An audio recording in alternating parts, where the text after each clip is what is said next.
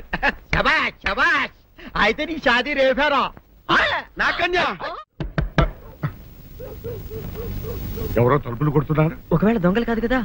Right, వెళ్ళాకరందుకు.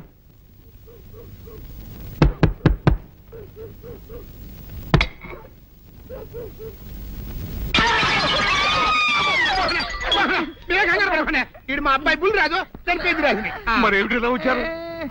ఏం లేదండి, పూర్వం చక్రవర్తులు దొంగలు పట్టుకోవడానికి మారు వేసాల్లో తిరిగేవారు కదా, అట్టాగే ఈ ఊరు పేషెంట్ని కదా దొంగలు కాపలా గాయడానికి మారు వేసాల్లో తిరుగుదామని వస్తున్నాం. మీ ఇంటి నుంచి కేకలను పడ్డాయి. ఏంటా అని తలుపు కొట్టాం. ఇంకా నయం బుర్ర పగిలింది కాదు. అవును, ఏంటి అరుపులు? మీరే చెప్పండి ప్రెసిడెంట్ గారు. మొన్నేమో పిల్లాడి సైకిల్ గాలి తీసేశాడు, ఈ వేళేమో వాడి నోటు పుస్తకాలన్నీ చింపేశాడు. ఏమయ్యా, ఏంటిది? ఇంత వయసు వచ్చినా కానీ సంటి పెట్టలాగను బుద్ధి లేకపోతే సరే. కింద వస్తుంది డాడీ, బుద్ధి బుద్ధి అనాలి. తెలేరా బుద్ధి? ఇదిగో, ఈ నోటు చించేసినందుకు గాను మళ్ళీ ఆ నోటు తిరగరాయాలని నేను నీకు సెట్ చేసేసానయ్యా. కరెక్ట్. అదెలా కుదురుతున్నాయ్యా? నాకు చదవడం తప్ప రాయడం రాదే. ఇది క్లిష్టమైన సమస్య డాడీ. ఏమీ కిలసడమైన పరిస్థితి కాదు. ఆయన చించిన ఎన్ని అంటిస్తాడో నువ్వు వాటిని చూసి మళ్ళీ నోటు తిరగరాయి. నోటు రాయడం నేర్చుకున్నట్టు ఉంటది, ప్రజాసేవ చేసినట్టు ఉంటది. ఇదేం బాగోలేదు డాడీ. తప్పు ఒకరు చేస్తే శిక్ష ఒకరికా? అందుకే నేను అనేది ఇంకొక నాన్నకు పుట్టినా బాగుండేదనే. తప్పు కొత్త